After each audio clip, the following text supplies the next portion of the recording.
The morning light barely touched the edge of the countertop when I cracked the first egg into the bowl. My hands moved on their own, measuring flour, slicing strawberries, watching the coffee drip into the pot like I had for the last 10 years. Same mug, same angle, same silence. I didn't rush. I never did. That was the one thing I could still control, how I cared, even when no one asked for it, even when no one noticed. The kitchen was the only space that still felt like mine. The cabinets closed with a soft click. The cutting board had worn grooves where I diced onions every Tuesday. The towel rack leaned slightly to the left. Belle always said she'd fix it, but never did. The plates clinked as I set the table. I didn't expect anyone to say thank you. They never did. Belle walked in without a word, grabbed her protein shake from the fridge, and left her phone buzzing on the counter. Odessa came down next, scrolling through her screen, muttering, "Do we have almond milk?" I nodded. She didn't look up. They sat. They ate. They left. I sipped my coffee slowly, then opened the front door to grab the mail. A thick envelope sat on top, a heavy cardstock invitation.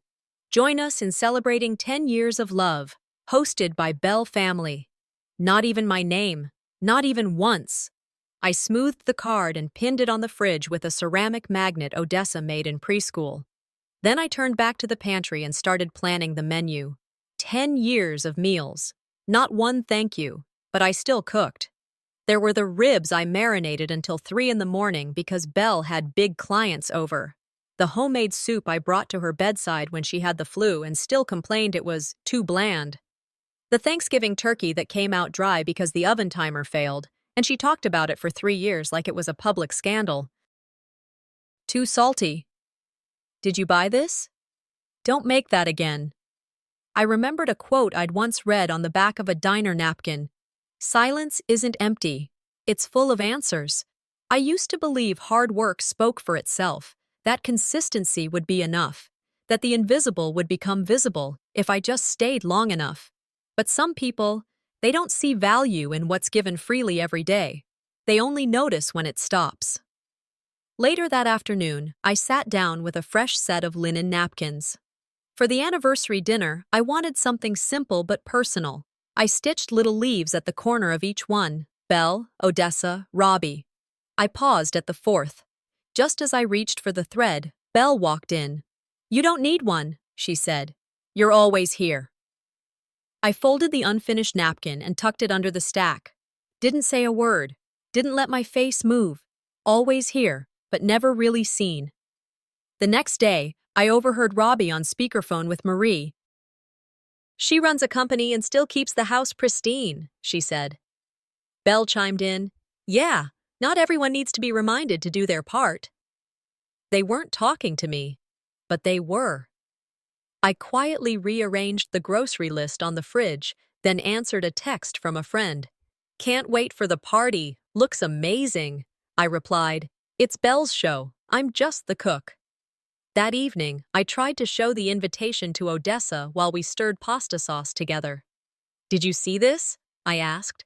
She glanced. "Yeah, Mom showed me. She planned everything, right?" I didn't correct her. I just stirred a little harder, the spoon knocking gently against the pot. My hand trembled. Not from effort, but something else I couldn't name. I smiled anyway. That same practiced smile I wore every day. The kind that doesn't quite reach the eyes. Marie and Vernon pulled into the driveway late Friday afternoon. Their SUV was spotless, gleaming like it had just rolled off the lot. Belle practically skipped out the door to greet them, arms wide, laughter louder than usual. I stood at the sink, rinsing herbs, the window framing the scene like a staged photo. When they stepped inside, the house shifted. There was a brightness, an energy that didn't come from anything I had prepared. Marie handed Belle a small basket. Inside were jars of homemade jam, each wrapped in embroidered cloth, little tags with calligraphy labels. Vernon carried a bottle of wine from somewhere fancy I couldn't pronounce. Robbie arrived next, lips already ready to praise. "Marie," she gushed, "you really know how to do it all. Running a business and still bringing homemade gifts with such elegance." Belle beamed. "She doesn't even act like it's hard, just gets it done." I walked in with a tray of iced tea, set it down between them. No one looked up. That night, the table was full. The roast chicken was golden, potatoes perfectly crisped. Everything on that table came from my hands. The food got compliments at first. "Who catered this?" someone asked. Belle laughed. "He tried to make it look fancy this year. Impressive, huh?" I didn't flinch. Just passed the salt and scooped mashed potatoes onto my plate. Robbie chimed in. "Back in my day, we didn't need praise for doing what's expected." I chewed slowly. Vernon sat across from me. He didn't say a word, but his eyes lingered a second too long on mine. Apology without action. That kind. Odessa scrolled on her phone the whole time. No idea what was being served or said. Later that night, I sat in the laundry room folding towels while the house settled into sleep. My thoughts wandered to a binder I'd once kept, plastic sleeves filled with recipes, my notes scribbled in the margins, photos of every dish that turned out just right. Belle tossed it during a decluttering spree, called it hoarding nonsense. That was the one time I almost raised my voice. She shrugged like I'd spilled water on the floor. I didn't argue. I just started another binder the next day. But it wasn't the same. That first one held more than recipes. It held worth, mine. When someone throws out what you've built by hand without blinking, they're not tidying up. They're clearing you out. Sunday morning came with the smell of coffee and the sound of praise. None of it directed at me. Robbie's voice carried through the house as if she wanted it to reach the corners where I stayed quiet. "Marie runs a whole firm and still bakes bread on the weekends." Belle nodded. "Some people don't need applause to do the basics." I folded shirts in the hallway, just outside the living room. My hands paused just a second. Long enough to feel it. Not long enough to show it. "She even won Employee of the Year," Robbie added. "That girl's unstoppable." No one mentioned school drop-offs, pediatrician appointments, the fridge I kept full, the bills paid on time, the home that ran like a machine because I was the one turning the gears. You'd think if you just kept showing up, eventually someone would say, "You matter too." At brunch, I served soufflé. Vernon smiled and said, "This is amazing. Did you make it?" I opened my mouth. Belle spoke faster. "It's my mom's recipe. He just follows directions." They laughed. Not mean, just dismissive. I laughed too. Not because it was funny, because it was easier than explaining. I excused myself, went to refill the coffee. Watched it drip into the pot, one drop at a time. I felt like that. Dripping out, unnoticed, unneeded. Present, but just to fill a space. That night, I sat on the porch alone. The sky was clean, the air cool. I opened my phone and scrolled through photos. Not family ones, just dishes I'd made. A roast, perfectly crusted, placed beside hand-whipped potatoes. I stopped at one. Belle, holding a wine glass, smiling at the table I had set the night she opened her second yoga studio. I remembered what I posted that night. Her day, just proud to support. No reply, no like, no comment. I used to think sacrifice was noble, that if you gave enough, you'd be seen. Turns out, sacrifice just makes you disappear. I was up before the sun. The house was quiet, but inside my chest, everything buzzed like a beehive. I went over the menu for the 10th time. Chicken, rosemary potatoes, a salad with shaved fennel, and lemon vinaigrette. I checked the oven temp twice. Polished the silverware like it mattered to someone other than me. I wore a clean button-down, apron over it, sleeves rolled just enough. Hands trembling, not from nerves, but from too many nights of broken sleep and meals made without thanks. Belle was on the couch, half scrolling, half texting. She looked up only once to say, "Don't forget to smile today. My parents are watching." I didn't reply, just went back to checking the napkins, folded and placed perfectly. Belle's, Odessa's, Robbie's. Mine never got stitched. The front door opened around noon. Family trickled in like wind gusts, too loud, too quick. Compliments floated toward Belle like confetti. Her dress, the way she'd pulled it all together, the table setting. I stood by the drink table, nodding at people who barely registered I was there. Vernon and Marie arrived fashionably late. Marie hugged Belle like she was the mayor. They posed together for a photo. Robbie leaned over to one of Belle's cousins and said, "She did it all, down to the last napkin." I sipped my coffee and kept my mouth shut, not because I agreed, but because I was done hoping they'd correct themselves. The camera snapped. No one asked me to be in the frame. I'd just sat a plate of roasted vegetables down when someone leaned over and said, "This is incredible. What caterer did you use?" Belle didn't even look at me. "He tried hard this year, didn't he?" Her voice landed soft but sharp. They all laughed. Marie chimed in, "You've got a real eye for presentation. Should have gone to culinary school." I nodded. Nothing reached my face, but the heat inside, that was different. I walked back to the kitchen, leaned over the counter, and let out a breath I didn't know I was holding. My hands gripped the edge of the marble, just to stay grounded. Dinner was served. Flawless. Golden skin on the chicken. Steam rising from the bread rolls. I watched from the doorway. No one toasted. No one said a word until the clinking of silverware gave way to full mouths. Belle raised her wine glass toward a friend and said, "Let's be real. It's just dinner. But doesn't it look like a magazine spread?" Robbie nodded. "Presentation is easy. Consistency is harder." That one landed, not on my skin, but somewhere under it. I stood behind them, pitcher in hand, like furniture. No one turned. No one thanked me. I whispered to myself, "It's never just dinner. It's 10 years of never being seen." There were so many times I thought this meal would mean something. A turning point. A moment someone would look up and say, "You matter."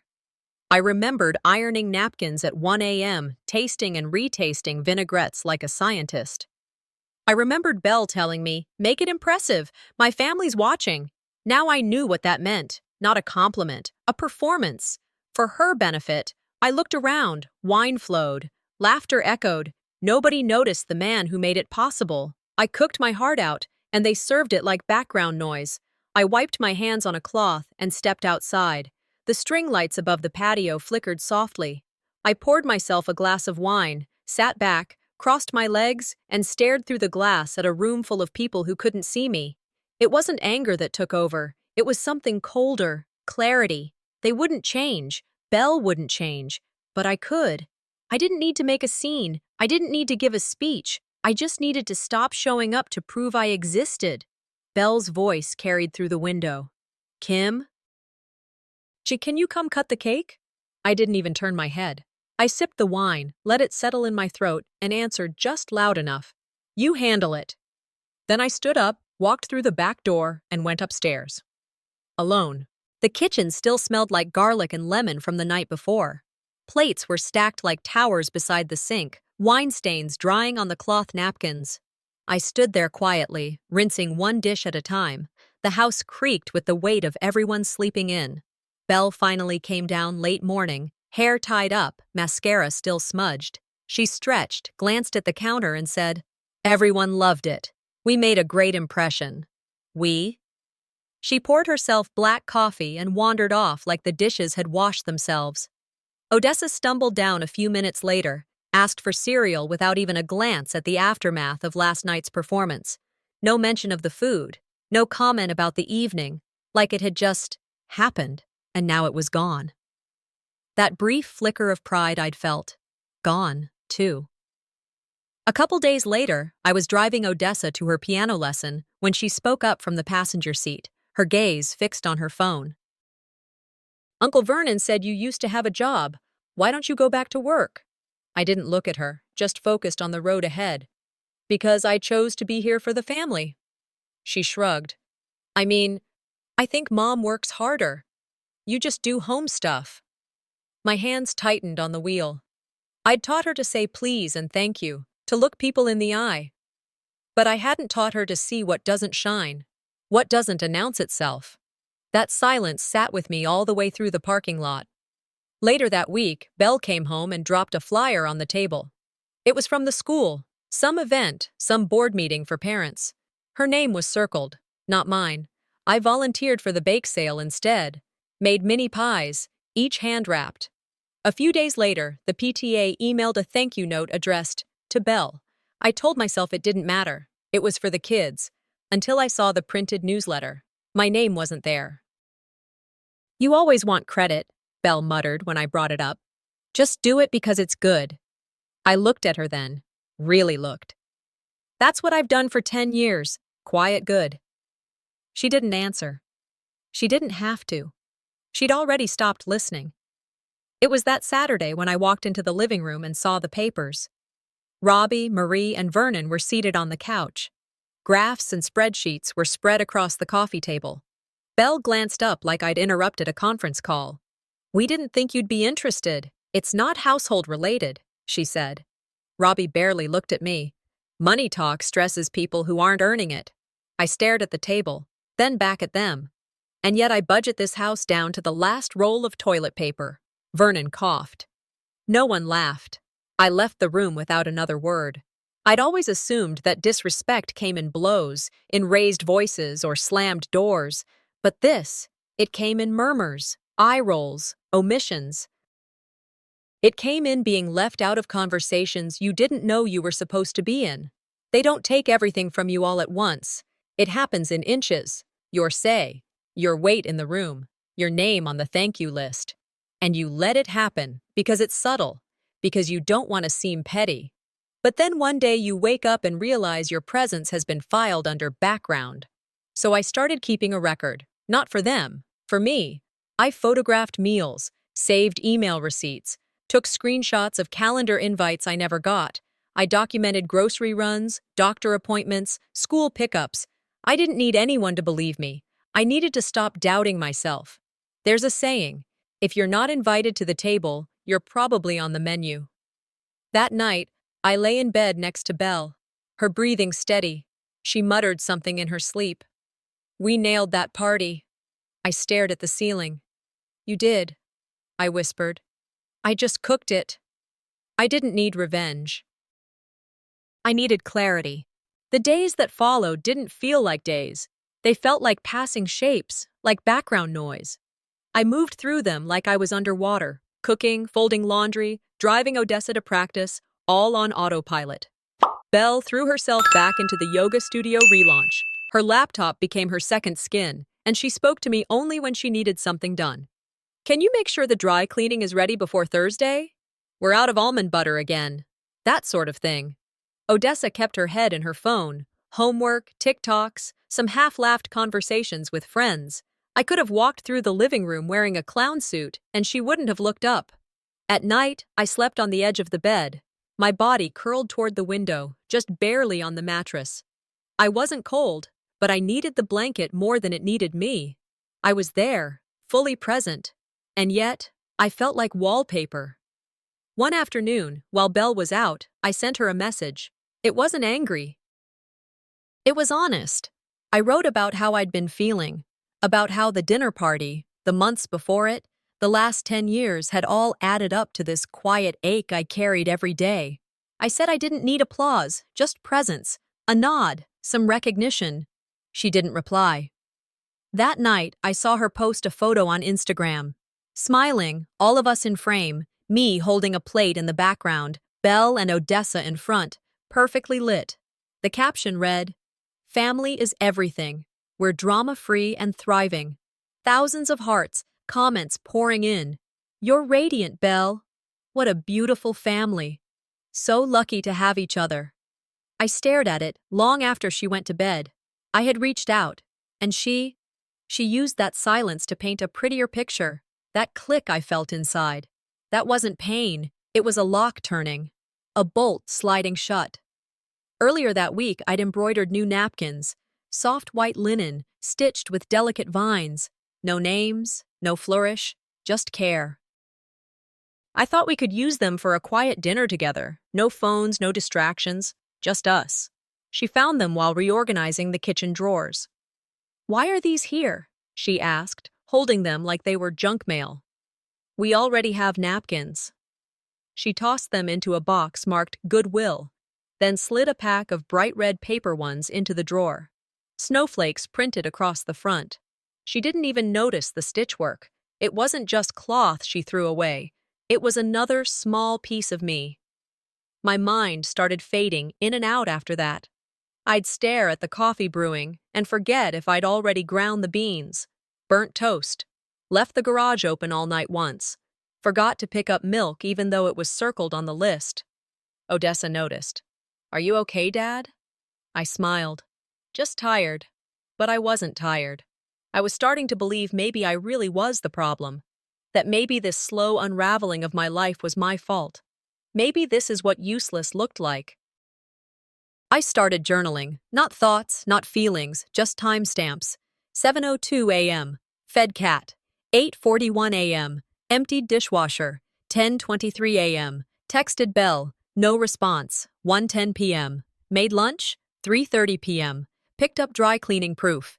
That I was still here. That I was still moving. Saturday morning I made Belle breakfast. Her favorite scones, warm from the oven. Fresh juice. A folded napkin beside the plate. One of the new ones.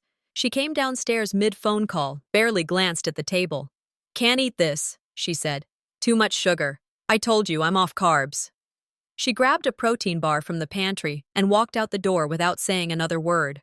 I stood there for a moment, then picked up the scones and dropped them into the trash. Not in anger, in resignation. The porch became my refuge after that. I'd sit out there with a blanket around my shoulders, staring into the backyard. I wasn't thinking, I wasn't crying, I was just emptying out. One night, I pulled out an old magnet from the junk drawer. Behind it was a note, crumpled, barely clinging to the fridge. Thanks for always making dinner, Dad. Odessa must have written it years ago. I held it in my hands like it weighed more than it should have, but even that started to feel distant, like a postcard from a place that no longer existed. The next night, I overheard Robbie's voice on speakerphone. Belle had left the call running while scrolling. You've always had to carry that man, Robbie said, clear as crystal. He's lucky to have you. Belle didn't disagree. She didn't say a word. I woke up to the sound of nothing. No voice calling from the hallway. No buzzing phone on the nightstand. Just the creak of the floorboards beneath my bare feet and the strange stillness in my chest. It wasn't peace. Not quite. But it also wasn't pain. For the first time in weeks, maybe months, there was no noise in my head.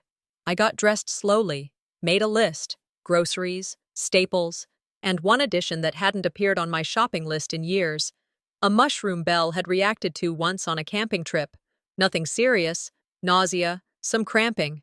She blamed it on dehydration. I remembered it differently. I pulled the allergy sheet from the old drawer under the microwave, the one we filled out after Odessa was born, just in case of emergencies. Her reaction was written there. Small, but noted. This wasn't about revenge. It was about making space. At the market, I picked out truffle oil, lemon, garlic, chives. I asked the vendor behind the mushroom stall if they had anything fresh, wild. He handed me a small paper bag and said, Careful, these are strong. I nodded. She called it a fluke. I called it a warning. As I checked out, the cashier smiled. Special occasion? I said, Very. Back home, I prepped the kitchen like a man setting a stage. The good plates, the heavy silverware, no embroidery, no names, just white linen and candlelight. Belle came through the door later than usual, heels clicking across the tile, her phone pressed to her ear. It was chaos, she muttered to someone. No one knew what they were doing until I stepped in. She noticed the table, her brows lifted. Trying to win me back? I gestured for her to sit. Odessa was gone for the evening, sleepover at a friend's, arranged days ago. I served 3 courses, nothing extravagant, just enough to say I cared. Once, salad, pasta with roasted vegetables, a mushroom glaze, fresh bread. Belle ate with one hand, scrolling through her phone with the other. She said the food was good, but didn't ask what it was. I didn't offer. The next morning, I heard her before I saw her. The bathroom door shut twice. Water ran. Then silence. Then the retching started. She stumbled into the kitchen, pale, lips cracked, her voice thin. I don't feel right. I handed her ginger tea. Maybe it was the mushrooms. She blinked. Mushrooms? I nodded. You've had them before. She sat down slowly, gripping her stomach. I didn't think you knew? I shrugged. Didn't think it'd be that serious. Her face twisted, not in pain, but in realization. I drove her to urgent care without saying much. She didn't speak either, just clutched a tissue and stared out the window, Her body curled inward like a paper drying out in the sun. They hooked her up to fluids, ran labs. The doctor came in after an hour and said it was food poisoning. Mild. She'd be okay with rest. What did she eat? He asked. I recited the dishes, even the mushroom. Belle didn't interrupt, just stared at the floor. Robbie arrived not long after, eyes darting around like someone had just yelled fire. Belle whispered something to her. Robbie shot me a look, a mix of disgust and confusion. I looked back, calm as stone. She's stable, the doctor said. It'll pass, I said. So will a lot of things. We drove home in silence, the kind that doesn't fill the space, it stretches it. Belle clutched a blanket, pulled tight around her shoulders. We hit a red light. She finally asked, "Did you do it on purpose?" I stared at the intersection ahead. "Would it matter?" I said. "Either way, you finally noticed how I feel." She didn't respond, just turned her face toward the window, like it hurt too much to look my way. I added, soft but solid, "Next time, I'll just leave the plate empty." Belle didn't say much after the hospital visit. Her movements were gentler, more measured. She started talking to me with a polished tone, one you use with neighbors or coworkers, not someone you share a bed with. To everyone else, she played gracious. Her laugh landed softer, her Instagram returned to curated smiles and filtered light. At home, though, her silence grew sharp at the edges. Odessa picked up on it, though she never said a word. She asked to stay at Marie's for the weekend. I didn't ask why. I just nodded and said, "Pack your bag." When she hugged me goodbye, she lingered longer than usual. No questions, no advice, just distance. Belle thought I'd fade back into compliance. I could tell. She was waiting for the moment I'd apologize for making her uncomfortable, for causing a scene she never had to admit was hers to begin with. But this time, I brought a mirror. 2 nights later, she had 2 friends over, some old clients from her marketing days. I cooked, like always, light pasta, charred vegetables, and arugula salad with lemon and shaved fennel. They complimented the spread. "This is amazing," one of them said. "Which catering company did you use?" Belle laughed, her wine glass halfway to her lips. "He likes to make it look more complicated than it is." Another joined in. "You're lucky to have a husband who plays chef." I smiled. Calm. Took their plates. Every word, every smirk. I filed them away. Not in anger, in memory. Every dismissal became a receipt. A few days later, Belle forwarded an email chain to her assistant and accidentally CC'd me. I opened it. "He's harmless but exhausting," she wrote in one reply. Another. "The food's pretty, but I handle the important stuff." No shock, just confirmation. I created a folder on my computer, named it Every Day. I printed the emails, placed them in a binder. Beside each printout, I added handwritten notes, dates, context, the event or moment that came with it. And she thought silence meant surrender. She forgot silence also listens. I started building my case, not for court, but for truth. Receipts of groceries, text messages, doctor appointments I made, menus I planned. I found my second recipe notebook and tucked the emails in the back. Nothing dramatic, just recorded. Someday, Odessa would ask, "Why did you leave?" And I'd hand her the binder. Chaptered, dated. Belle didn't stop there. She posted a collage on social media. Moments that built our home.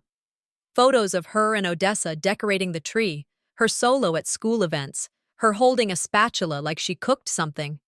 There I was, in the background. Blurred. Cropped. Sometimes, not even in the room. The comments rolled in. "Supermom. Such grace. You're doing it all."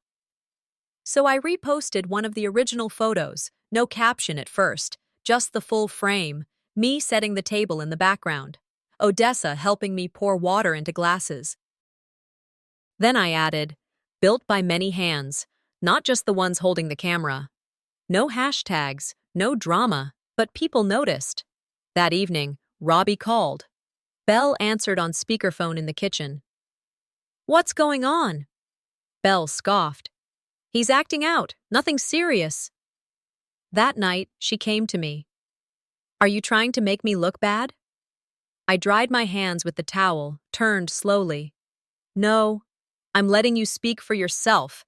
I just stopped erasing me. She didn't respond right away, but her face shifted, not defensive, calculating. She realized I wasn't playing anymore. Belle called it a fresh start, a brunch to reset everything. Just a few people, family, close friends, some women from her yoga circle. It'll be light, warm, let's just move forward, she said, like the past had been a blip in the system instead of a blueprint. She asked if I'd be okay cooking. I said yes before she finished the sentence. But this time, I wasn't serving for them. I was building the scene myself, deliberate, quiet, precise. Robbie arrived early, walked in with a smile too wide, said to a friend before even setting her purse down, "It's nice to see Kim's back to himself again." I heard it. I let it sit, let it breathe. They gathered, laughing, complimenting the layout. Nobody noticed how calm I was. Not performative calm, surgical calm. Let them gather. I've cooked for worse. An hour in, one of Belle's friends complimented the pastries, said they tasted like something out of a small Parisian bakery. "They're my mother's recipe," Belle replied, flipping her hair with one hand, holding a mimosa in the other. I was pouring coffee for someone nearby. Didn't break stride. "Actually," I said, "it's my fourth draft of a sourdough starter. Took me weeks to get the rise right." The room went still for a beat.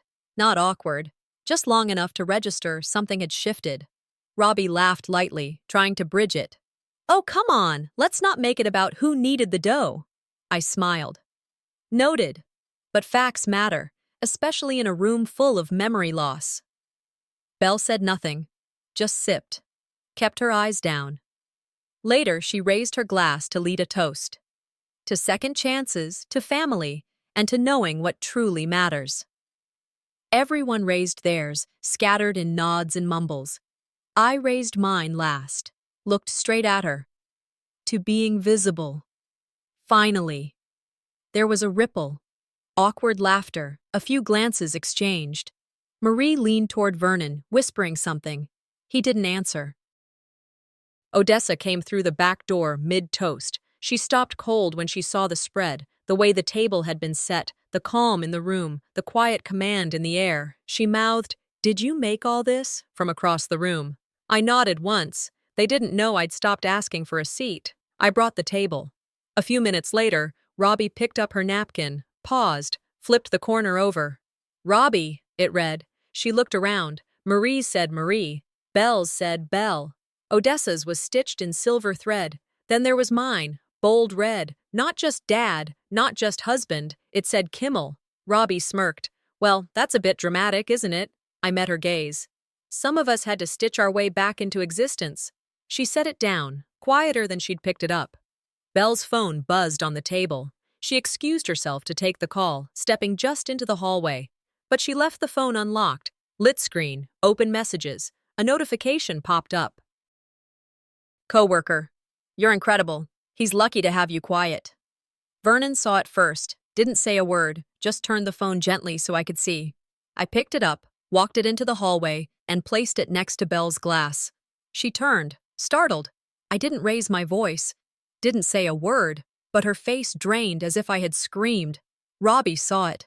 She watched her daughter's expression collapse in on itself. Truth doesn't need a mic, just a moment. Belle came back into the dining room and tried to retake control. "So, how is everyone enjoying the food?" she said with a forced laugh.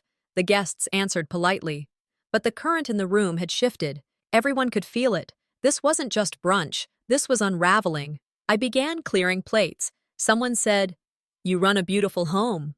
I paused, turned slightly, and smiled. I built a kitchen. They tried to stage it. No one laughed. No one corrected me. Robbie lowered her fork. And for the first time in a very long time, I sat down at the table. Not to serve, but to be served. The house was still. Not quiet like before. This was different. There wasn't tension hanging in the air. No words unsaid clinging to the curtains. It was just still. Half of yesterday's dishes were still on the counter, crumbs on the table. Her purse was slouched on the chair like a guest who never said goodbye. I woke early, not out of habit, but because my body no longer needed permission. I made 1 cup of coffee. No breakfast. No prep list. No noise. Belle was still asleep. Odessa had already gone to school. She'd left a sticky note on the fridge. "Good luck today, Dad." It didn't say more. It didn't need to. I sat at the table with the red-stitched napkin in my hand. My name still there, unmoved. It wasn't triumph I felt, not victory. It was a gentle stillness, like I'd finally stopped pushing the boulder uphill, and now I was watching it roll away without me. I started packing that morning. Slowly. Deliberately.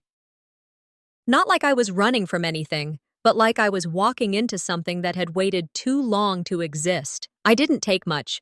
A few cookbooks, the binder, my knives, a framed note from Odessa, something she wrote when she was 8. "Thanks for always making dinner, Dad." I left the rest behind. Belle could keep the house, the show, the performance, but I took back my name. I wrote her a note.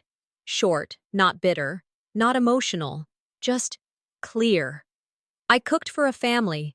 I ended up feeding silence. I folded it once, set it beside a covered plate of scrambled eggs and toast. Her favorite, not poisoned, not spiked, just one last offering, as clean as the day I walked into that kitchen for the first time.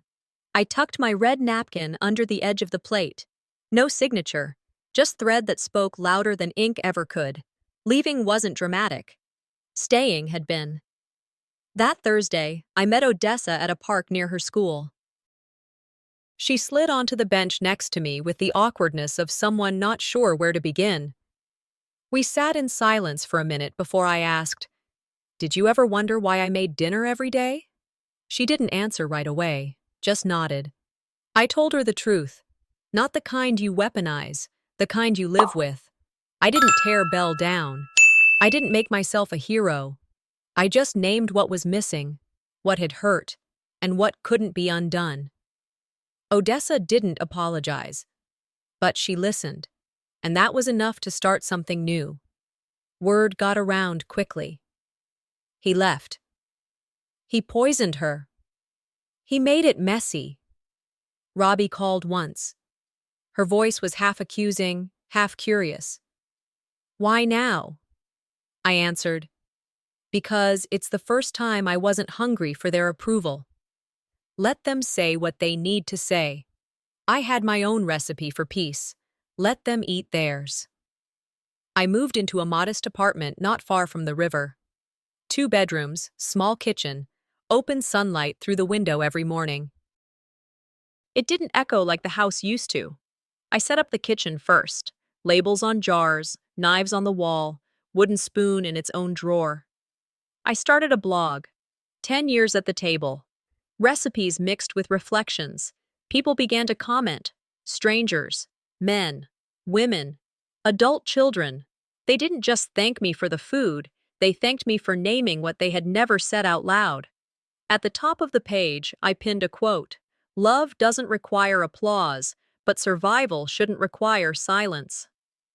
A few weeks later, I was invited to a potluck in the new building. Nothing fancy, just folding chairs and homemade dishes in plastic containers.